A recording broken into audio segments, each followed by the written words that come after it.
electrolysis waters to reverse osmosis, we see, number one, that the pHs don't tend to vary so much when we get to electrolysis. They're at least 7.0, as compared to 5.3 to 6.8 for reverse osmosis water. And many of the distilled waters on the market, if you're going to the store and buying them out of the bottle, are running a pH anywhere from 5.3 usually to about 6.8. They're below 7, which they should not be.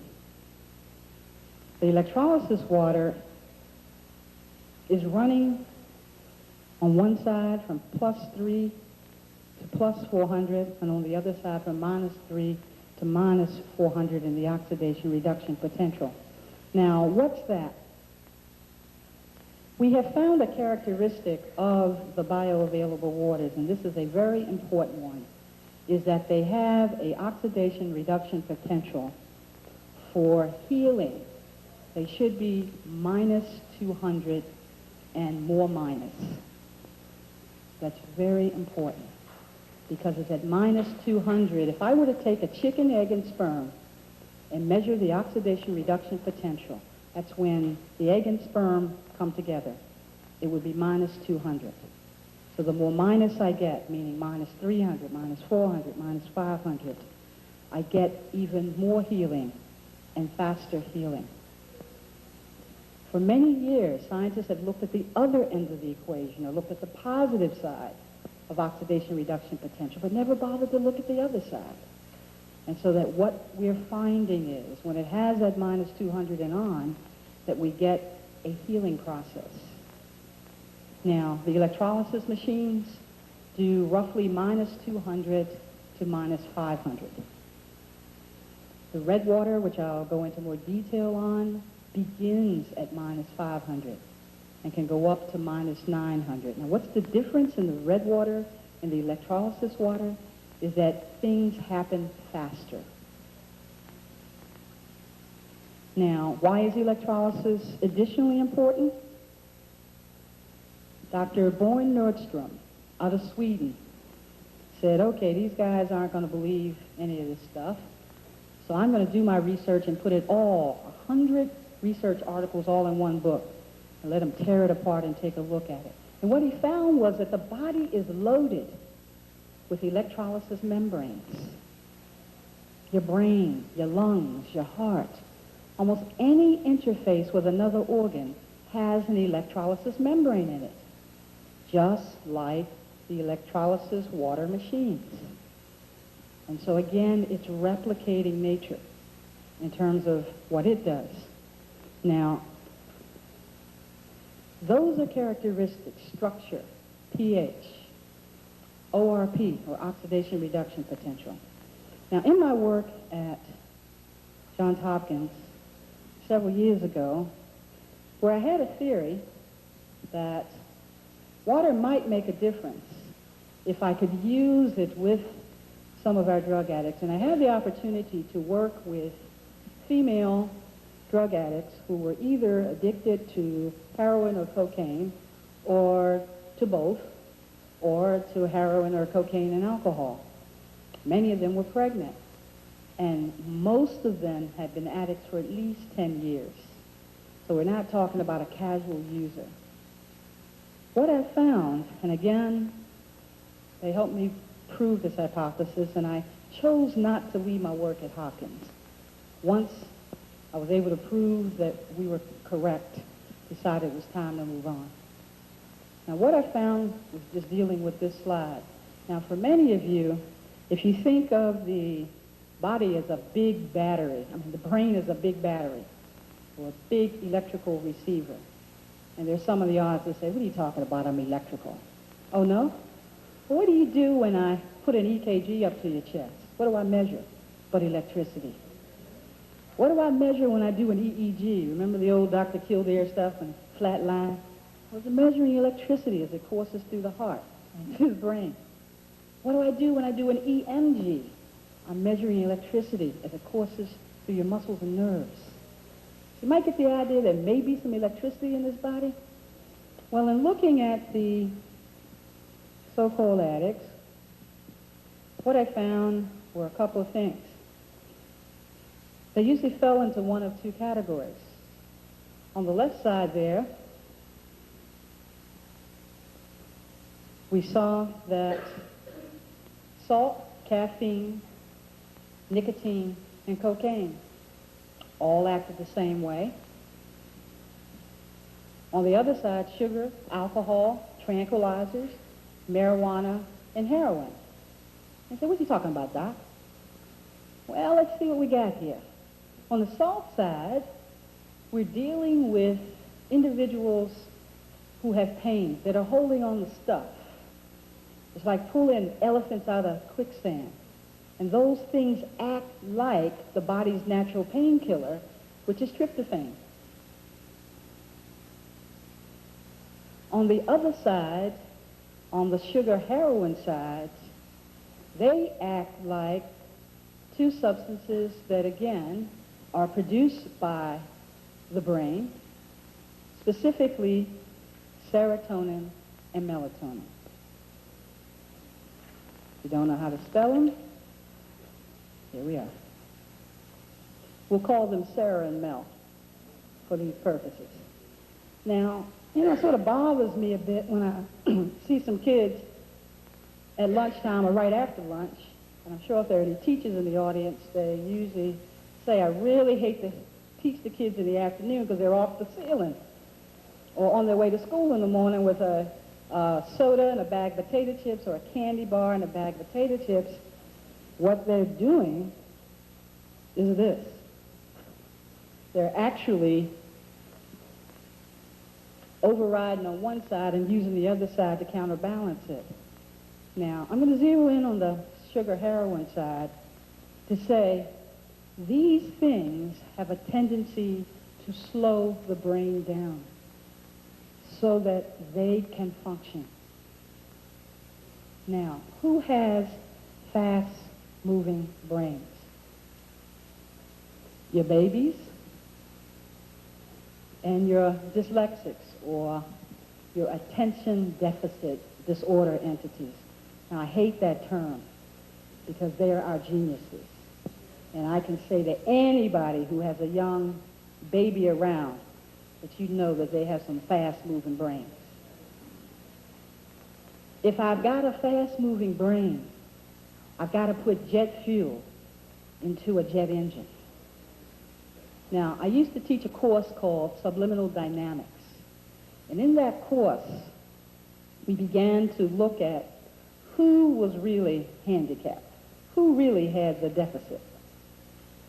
And I found that the so-called learned entities had the deficit. Because in that course, we started reading at 25,000 words a minute.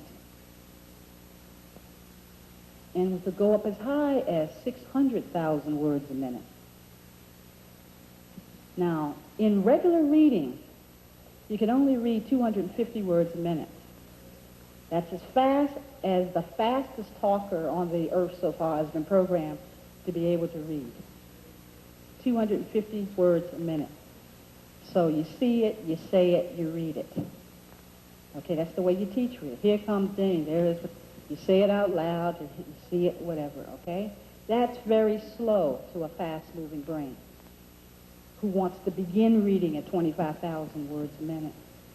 Now, in that course, what we did was, the first test in the course is to give the whole group a thesaurus. Now, mixed in that group always, at least in the course that I taught, were so-called dyslexics, and then the learned, supposedly, your accountants, your doctors, your lawyers, your teachers, etc. And invariably, the dyslexics always blew away the course because we gave them a thesaurus and we said, turn the pages of the book as fast as you can, upside down, backwards, just keep going through it until we tell you to stop. And we took the thesaurus away, and in front of them, we placed a blank page and said, we gave them 10 words. We gave the whole group 10 words. And they had to write down what page that word had been on, all 10 of those words had been on, where on the page the word had been, meaning on the left side, right column, upper or lower portion. And invariably, the dyslexics each time would get 8 out of 10 of those correct. And they didn't know the words ahead of time, so there was no cheating ahead to say, I'm going to be looking for where this word is. And the so-called learned often were good if they got 1 or got anywhere near the page. That's not in all cases, but in general, that's what was going on. So you get the picture that perhaps we had fast-moving brains. And when I do the studies done by the National Educational Association about how children learn, the curve looks like this. From infancy to 5 years of age, it's constantly going up. And at 5 years of age, it goes down for the rest of their lives. Now, what happens traditionally in American schools at 5? They go to school. So all that nice learning natural process gets programmed out of them. Now, often in dyslexics or attention deficit disorder individuals, somehow or another they never turn the key off. So their curve keeps going on. Now, if your brain wants to read at 25,000 words a minute, in the course you get up to 250,000 words a minute. Now, this isn't speed reading. With speed reading, you only retain what you learn to speed read for 30 days. In regular reading and studying, you retain that information for only 48 hours after you've read it. When you start learning subliminally, you will retain that information for the rest of your life. So when your grandmother said to you, boy, you think you're going to learn about sleep putting your head on that book? Yes. They could have learned it. Now, where do those statistics come from? National Education Association. And when we gave those dyslexic individuals who had never read a book before in their life because they couldn't, not being taught the way that they were, individual at 16 years of age saying, okay, I've come long enough now I can drop out of school, and gave them the book, physics book, studied at Stanford University, nuclear physics book, 900 pages, and gave them an exam. Never saw the book before in their life, never took the course, and passed it at 90%. So you get the picture that a fast-moving brain and that there's something going on. Well, what kind of fuel am I going to put into that fast-moving brain? Well, I have a way of losing track of time. It has no meaning to me. But we found in the babies, in these fast-moving brains, this is about 4 years ago now, that the brains were loaded with these 2 substances, iridium and rhodium. And it stays loaded with those substances until they hit puberty. Then it begins to wane. So babies, up until puberty, have a brain full of iridium and rhodium. And what is loaded with iridium and rhodium? Some of the substances that many of you in the audience are familiar with. Carrots, grape juice, shark's cartilage, blue-green algae, Mexican yams, and other yams from great places like Africa. SEACT is loaded with iridium and rhodium. The Tahitian noni juice that many of you are aware of is loaded with iridium and rhodium. So that often when taking these substances for a fast-moving brain, it's like, yeah, I like that.